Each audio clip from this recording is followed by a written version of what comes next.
Compatibility, मुताबिकत, ये नंबरोलॉजी में बहुत अहम मज़मून है और अक्सर लोगों का सवाल इसी ही मुताल्लिक होता है।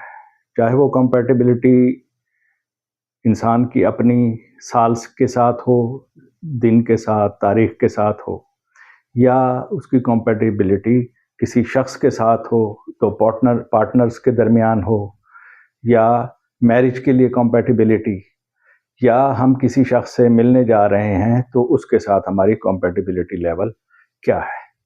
तो ये हम जानना चाहते हैं और ये जान लेना बहुत अच्छा भी है।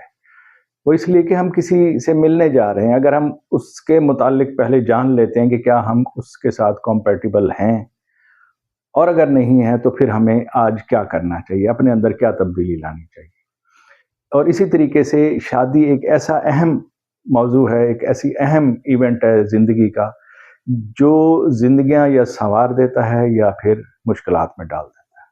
अगर शादी में कंपैटिबिलिटी ना हो तो इंसान ज़हनी तौर पे, माली तौर पे, माशी तौर पे, माशरती तौर पे बहुत मुश्किलात का शिकार हो जाता है। तो आज हम इसी को ही समझने की कोशिश करेंगे। कंपैटिबिलिटी का उसूल, काफ़ी सारे उसूल हैं।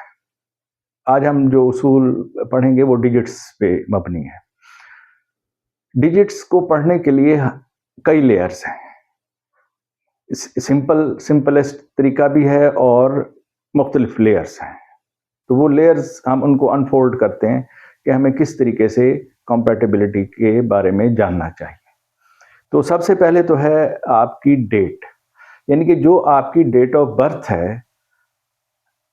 दो अफराद की डेट ऑफ बर्थ, अगर आप शादी के लिए कंपैटिबिलिटी देख रहे हैं तो दो अफराद की डेट ऑफ बर्थ लेंगे। और पहले तो आसान तरीन तरीका एक आपको बताता हूँ कि ये जो हमने ग्रिड बनाया था, जिसको मैं डेस्टिनी मैट्रिक्स 9 ग्रिड कहता हूँ, ये जो ग्रिड बनाया था, दो अफराद की डेट ऑफ बर्थ लीजिए और ये दो अलग-अलग ग्रिड बनाइए और उनमें उनकी डेट ऑफ बर्थ रख दीजिए। पहला तो आपको इससे पता चल जाएगा कि इसमें किसके पास क्या है और क्या डिजिट नहीं है। अगर तो एक के पास एक डिजिट है और दूसरे के पास नहीं है, तो इसका मतलब ये कि ये कंपैटिबिलिटी है कि एक के अंदर जो कमी है वो दूसरा पूरी कर रहा है, या ये कि कोई डिजिट बढ़ा हुआ है, एक से ज्यादा मर्तबा मौजूद है, और फर्ज किया उन दोनों के अंदर ही वो बढ़ा हुआ है, तो आप अंदाजा कर सकेंगे कि किस तरफ बढ़ा हुआ है।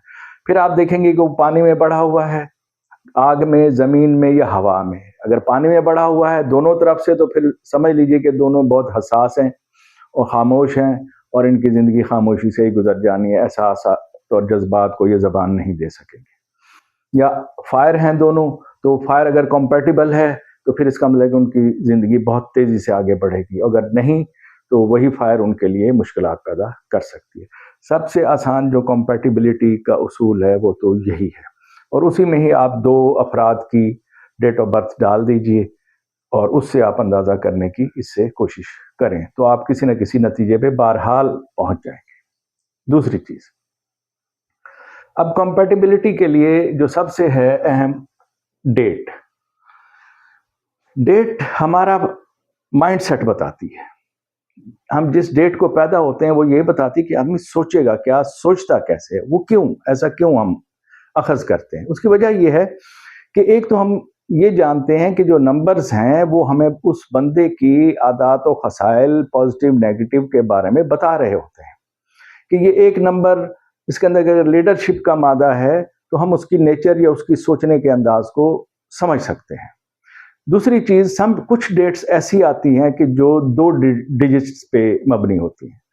अब जब ये कहा जाता है कि जी 1, 10, 19 और 28 वाले नंबर वाले, वो मान लेते हैं बिल्कुल यही है कि उनका डिजिट एक ही, इनके सिंगल डिजिट एक ही बनेगा। लेकिन अब जो 19 डिजिट वाला है उसका एक सिंपल एक नहीं है, रॉ एक नहीं है, वो 1 और 9 मिल के बने। एक नंबर वाले की क्या खुसूसियात हैं और 9 नंबर वाले की क्या खुसूसियात हैं, वो मिल के वो एक नंबर बना है। अगर तो वो खुसूसियात उसके अंदर मौजूद हैं तो वो नंबर क्या होगा, उससे अंदाजा कर लिए कि वो 19 नंबर क्या होगा। वो एक 19 नंबर तारीख वाला, एक डिजिट वाला। और अगर वो खुसूसियात उसके अंदर नहीं है तो फिर वो रिएक्शनरी तौर पे क्या कर रहा होगा।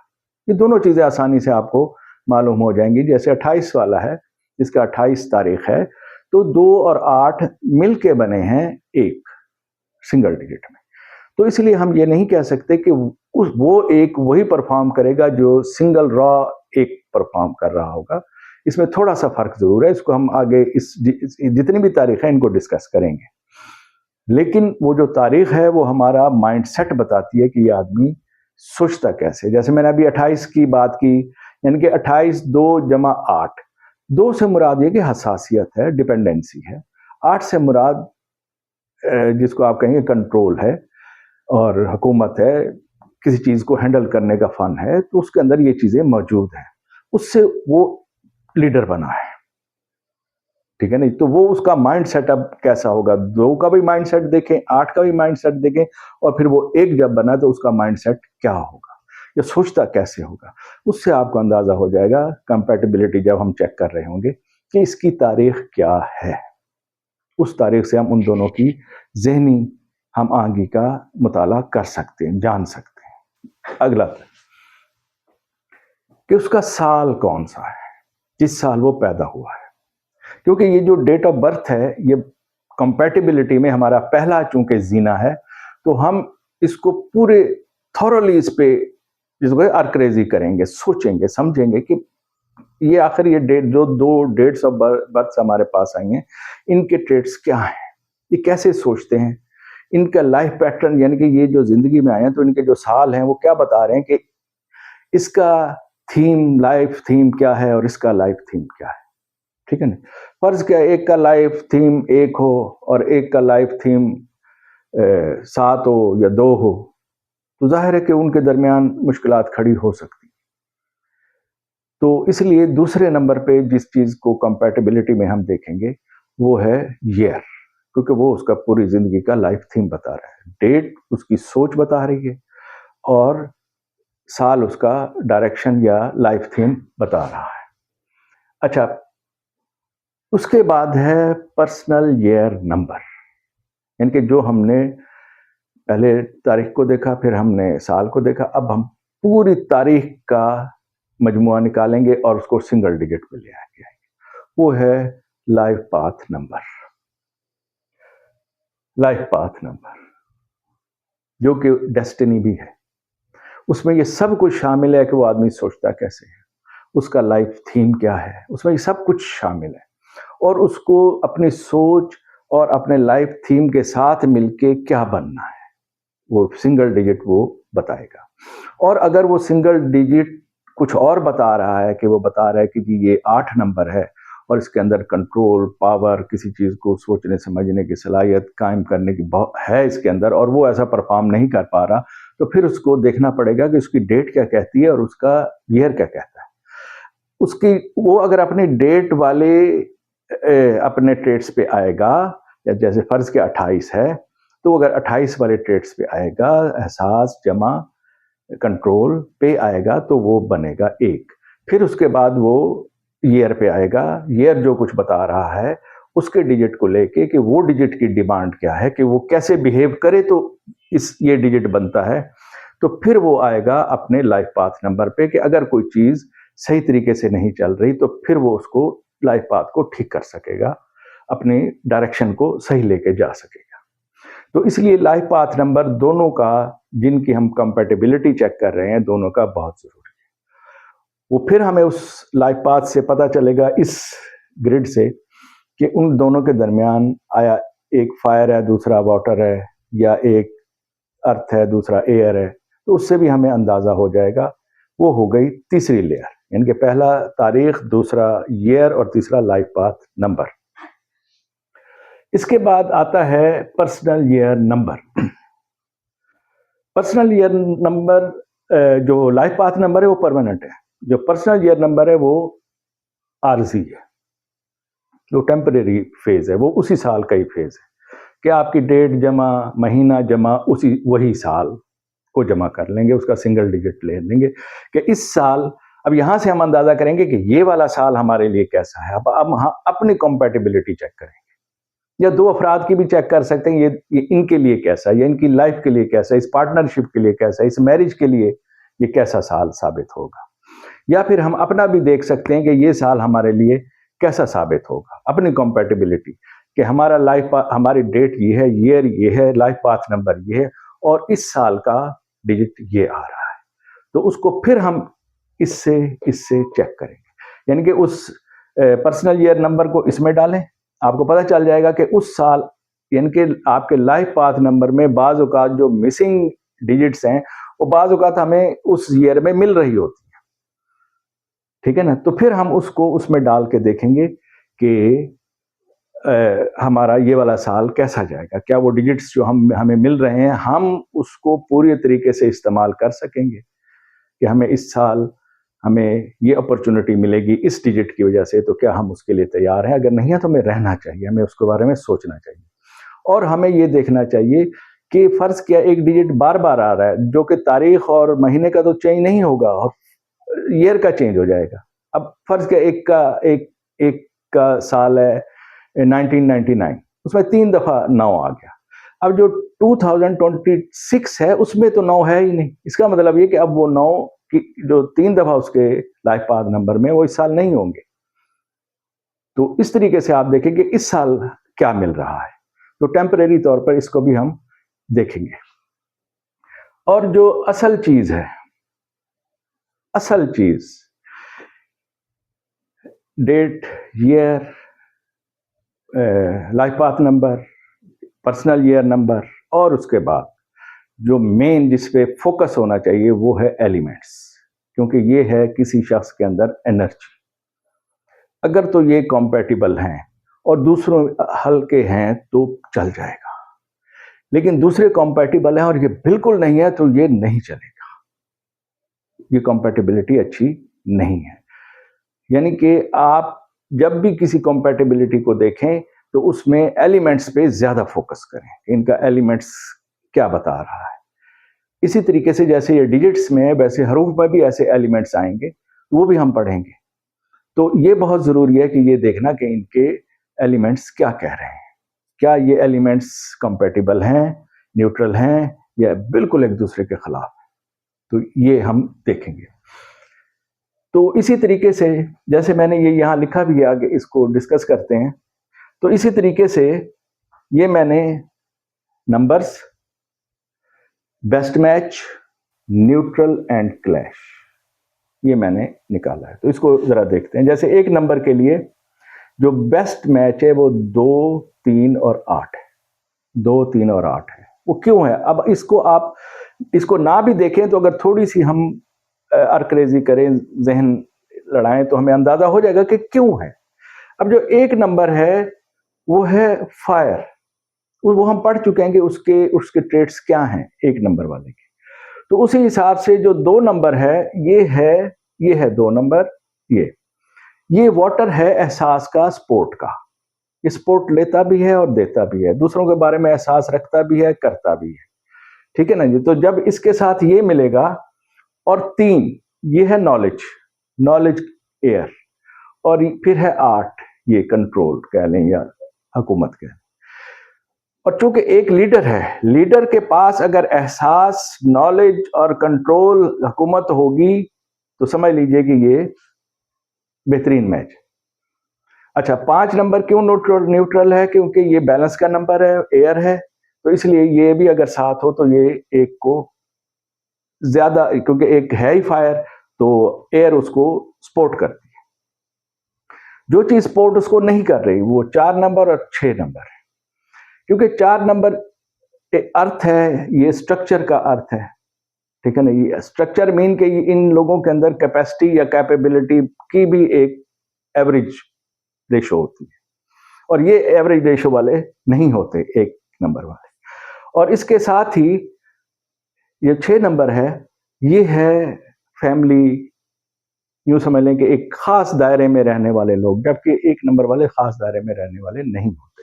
तो इसलिए ये इसके साथ कंपैटिबल नहीं है। तो इसलिए मैंने ये बताया, इसको समझने के लिए अगर आप थोड़ा सा जहन भी लड़ा लें तो आपको अंदाजा हो जाएगा कि क्यों ये कंपैटिबल है और क्यों नहीं है। फिर उसी के बाद ये 2 नंबर के लिए बेस्ट मैच है 1 और 6, ठीक है ना जी। वो जिस तरीके से ये 1 के पास 2 आया, ये 2 के पास 1 लामहला आना चाहिए था। अच्छा, जरूरी नहीं कि अगर 1 के लिए 2 अच्छा है तो 2 के लिए 1 भी अच्छा हो, ये भी जरूरी नहीं हो। तो लेकिन यहाँ पे है, ठीक है।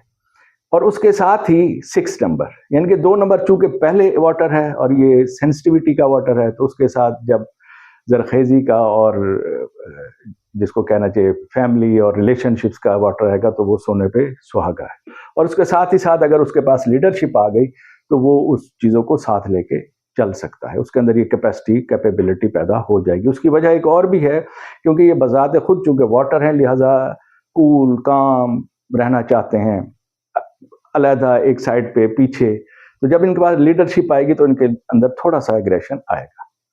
और उसके साथ ही न्यूट्रल इनके लिए 7 है, रूहानियत कह लें या ज्ञान और डेप्थ और सोच विचार फलसफा गहराई। तो जाहिर है कि ये चीज इसके लिए ये पूरी इसकी ग्रिड बन जाती है। और 5 नंबर नहीं है, ये लोग स्टेबल होते हैं, ये एक खास इन्वायरमेंट में रहना चाहते हैं, ये वाटर वाले। लेकिन जो ये है 5 नंबर, ये है एयर है आगे मूव करने वाली, तेजी से हरकत करने वाली। अगर ये स्टेबिलिटी की निशानी है बैलेंस की, लेकिन ये आगे को मूव, हरकत ज्यादा है इसके अंदर, कम्युनिकेशन ज्यादा है। और ये तो कम्युनिकेशन ज्यादा करते ही नहीं है, बोलते ज्यादा है ही नहीं। आप इनसे बात करें तो ये बहुत शॉर्ट सेंटेंस में आपको जवाब दें। तो इसलिए ये 5 नंबर नॉट कंपेटिबल है। फर्ज किया इसको आप समझ लें कि एक शख्स का 5 नंबर आ रहा है कंपेटिबिलिटी में, एक का 5 आ रहा है, दूसरे का 2 आ रहा है, तो समझ लीजिए इनके दरमियान एक किस्म का 5 नंबर कहेगा उठो चलते हैं कहीं, 2 नंबर कहेगा आज जाने को दिल नहीं है। ये हो सकता है वो किसी ज्ञान ध्यान में बैठा हुआ है, उसका अपना कोई काम उसके जिम्मे लगा है, क्योंकि ये काम के साथ बहुत लॉयल होते हैं, तो ये काम को पहले ख़त्म किए बगैर किसी और तरफ नहीं जाएंगे। जबकि 5 नंबर में थोड़ी सी गैर मुस्तकिल मिजाजी पाई जाती है, तो इसलिए ये चीज़ें क्लैश का बायस बन सकती हैं। फिर है 3 नंबर के लिए 1 और 5 बेस्ट मैच है, 1 और 5 3 नंबर के लिए। 3 नंबर चूंकि नॉलेज का नंबर है, तो 1 आ गया लीडरशिप का और 5 आ गया बैलेंस का भी और मूवमेंट का भी। तो नॉलेजेबल आदमी जितनी मूवमेंट में रहता है या जहन उसका चलता है, तो उसी हिसाब से उसके लिए ये वाले, उसको अगर पार्टनर मिल जाए 1 और 5 वाला, तो उसके लिए ज़्यादा बेहतर साबित होता है। 6 नंबर न्यूट्रल है उसके लिए, क्योंकि वो फैमिली के हिसाब से और लॉयल्टी के हिसाब से, लग्जरी के हिसाब से, 6 नंबर वाले लग्जरियस होते हैं, लग्जरी पसंद करते हैं। ये जिस भी कैपेसिटी में हो, जो भी चीज़ लेंगे अच्छी लेंगे, ब्रांडेड लेंगे, बेहतरीन किस्म की लेंगे, ये इनकी नेचर में होता है। फिर आ जाता है 4 नंबर, इसके लिए बेस्ट मैच है।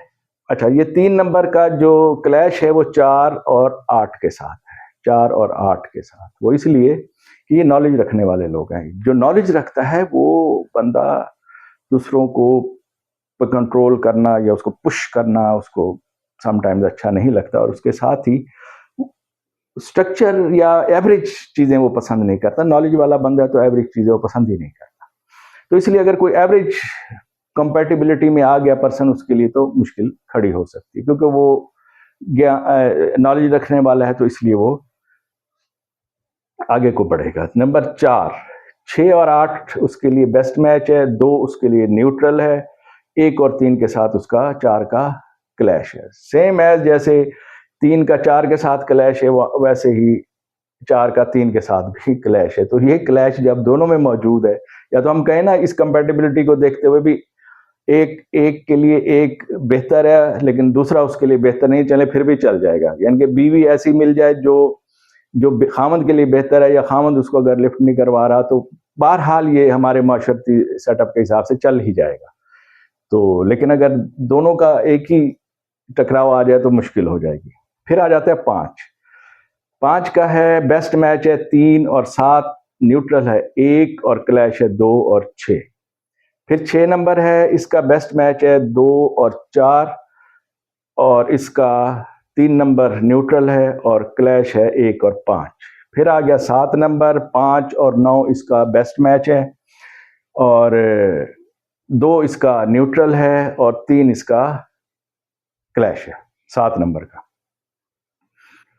Same as 8 number. 8 नंबर का 1 और 4 बेस्ट मैच है, 9 नंबर इसका न्यूट्रल है और 3 और 6 इसका क्लैश है। तो फिर आगे आप, जैसे मैंने आपको पहले एक्सप्लेन किया, उस तरीके से आप इन चीज़ों को देखते जाइए। फिर उसके बाद 9 नंबर है, 9 का बेस्ट मैच है 7 और 8, न्यूट्रल है 1 और क्लैश है 2 के साथ। तो ये इस तरह से। तो अगर आपके सामने 2 डेट्स ऑफ बर्थ हों तो उनको पहले इसमें डालिए, इसको से इसको देखिए, फिर आप इसको देखिए, तो आपको अंदाजा हो जाएगा कि ये मैच किस तरफ जा रहा है। अच्छा, शादी के लिए बेस्ट मैरिज जो ग्रिड में आता है, जो बेस्ट मैरिज है वो 2, 6, 8 और 9। तो जिसके ग्रिड में ये वाले नंबर्स मौजूद हों वो अच्छी शादी निभाते हैं, निभाना जानते हैं, चाहे उनको पार्टनर कैसा भी मिल जाए। ये 2, 6, 8 और 9 वाले ये निभाना जानते हैं। तो इसलिए जो है ना, ये अगर ग्रिड में कंपैटिबिलिटी देखते हुए अगर दोनों की ग्रिड में है तो बहुत उम्दा, बहुत अच्छी शादी चल सकती है, बाकी चीज़ें भी देखते हुए। और अगर ये मिसिंग है, एक के पास मिसिंग है, दूसरे के पास है, तब भी चल सकती है। और दोनों में नहीं है तो फिर सोचना पड़ेगा कि बाकी चीज़ें क्या मिल रही हैं कि नहीं मिल रही। इसके बाद अगला हमारा जो कदम है, जो अहम तरीन कदम है, वो है ये एलिमेंट, कि एलिमेंट्स क्या कहते हैं। अगर तो एलिमेंट कंपैटिबल हैं और यहां कोई कमी बेशी है तो आप उसको कंसीडर कर सकते हैं, और अगर यहां ठीक और एलिमेंट नहीं मिल रहा तो फिर मुश्किल है, तो फिर मुश्किल है। अब एलिमेंट क्या कहता है? एलिमेंट अर्थ और वाटर। अब पहले तो सीधा सीधा सा आप समझ लीजिए कि आग और पानी की बनती है, आग और हवा की बनती है, पानी और जमीन की बनती है, सीधी सी बात। फिर उसके बाद आग और जमीन को हम कह सकते हैं चले ये न्यूट्रल है, इसी तरीके से पानी और हवा को भी कह सकते हैं चले जी ठीक है, चल जाएगा। लेकिन जो आइडियल होगा वो आग और हवा, जमीन और पानी। अब यहाँ पे स्टेबल जो पार्टनरशिप कह लें, कंपैटिबिलिटी कह लें, वो अर्थ और वाटर की है। जाहिर है, सीधी सी बात है, अर्थ में वाटर जाता है तो बहुत कुछ उगता है, यानी कि वो एक दूसरे के लिए बेनिफिशियल है। तो इसलिए ये एक दूसरे के लिए बेनिफिशियल, एक स्टेबल, एक कंपैटिबिलिटी है। फिर इसके बाद फायर और एयर, ये है पावर, यानी कि आग के जलने के लिए हवा बहुत जरूरी है एक तो, उसके बाद हवा का चलना आग को आगे बढ़ाने के मुतरादिफ है, आग और भड़कती है। तो इसलिए ये वाली कंपैटिबिलिटी कि एक फायर है और एक एयर है, ये एक स्ट्रॉन्ग पावरफुल मैच है। उसके बाद फायर और वाटर। होता ये है समटाइम्स के फायर और वाटर एलिमेंट्स के लोगों में अट्रैक्शन लेवल बन जाता है, लेकिन वही चीज कि जब ये लॉन्ग टर्म में हम देखते हैं तो फायर और वाटर की तो बनती ही नहीं है और नहीं बनेगी, चाहे ये अट्रैक्शन की बेस पे इकट्ठे हो जाए, लेकिन इनकी आपस में नहीं बनेगी लॉन्ग टर्म में। अच्छा, ये भी हम बता सकते हैं या देख सकते हैं कि आया इनकी क्या कितनी हद तक नहीं बनेगी, इनके दरमियान इख्तलाफ रहेगा या बिल्कुल ही सेपरेट हो जाएंगे। तो ये भी हम इसमें अंदाजा कर सकते हैं, जो आने वाले दिनों में हम इसको मजीद डिस्क्लोज करेंगे। फिर है कंफ्यूजन, कि एयर और अर्थ में कंफ्यूजन है। मैं तो वैसे कहता हूं कि जी एयर और अर्थ को कंफ्यूज भी ना कहा जाए तो, लेकिन यह है कि एयर और अर्थ में कंफ्यूजन है, यानी कि दोनों को बाज़ औक़ात समझ नहीं आ रही होती, एक दूसरे के साथ इनकम्पैटिबल नहीं हो रहे होते, स्टेबल नहीं हो रहे होते, पावर नहीं पकड़ रहे होते। तो ज़्यादा बेहतर तो यह है कि एयर और अर्थ को कंसीडर ना किया जाए, कंफ्यूजन रहेगा, और वो कंफ्यूजन शायद कोई या समझा दे या कोई समझ ले तो शायद ख़त्म हो सके, वरना रहेगा। तो इसलिए एयर और अर्थ का जो कंपैटिबिलिटी है वो नॉट सूटेबल है। तो इसलिए इसको भी उसी तरीके से ही देखना चाहिए कि अगर बाकी चीज़ें मिल भी रही हैं और यहाँ थोड़ा सा मसला आ रहा है तो फिर सोचना चाहिए। अच्छा, अगर सेम एलिमेंट के लोग हों, सेम एलिमेंट के हों, तो फिर उनको बड़ा, एक तो कंपैटिबिलिटी हम मान लेते हैं कि जी बहुत अच्छी भी हो सकती है उनकी, सेम एलिमेंट, दोनों फायर हों, दोनों एयर हों, ठीक है ना। लेकिन उसके साथ ही साथ कुछ चीजें बोरिंग भी हो सकती हैं, होने लग जाती हैं। जैसे दोनों एक ही नेचर के हैं तो एक ही नेचर की चीजें करेंगे, तो उससे उनके दरमियान आपस में थोड़ी बोरियत टाइप चीज होने लग जाती कंपैटिबिलिटी में। तो ये चाहे ये वाली कंपैटिबिलिटी चाहे चाहे आप दो अफराद के दरमियान ले लें, पार्टनर्स के दरमियान ले लें, मैरिज में ले लें, या जिस बंदे से आप मिलने जा रहे हैं उसके साथ अपनी ले लें, या अपनी उस साल के साथ ले लें, तो ये सारी कंपैटिबिलिटीज आपको बताएंगी कि ये साल कैसा है, ये शख्स कैसा है, इसके साथ पार्टनरशिप करनी चाहिए नहीं करनी चाहिए, मैरिज होनी चाहिए नहीं होनी चाहिए, या किस हद तक चल सकती है, तो ये आप सारा अंदाज़ा कर सकते हैं। अगर इसके बताने में कोई चीज़ मेरी रह गई हो तो आप मुझे कमेंट्स में सवाल कर सकते हैं। खुदा हाफ़िज़।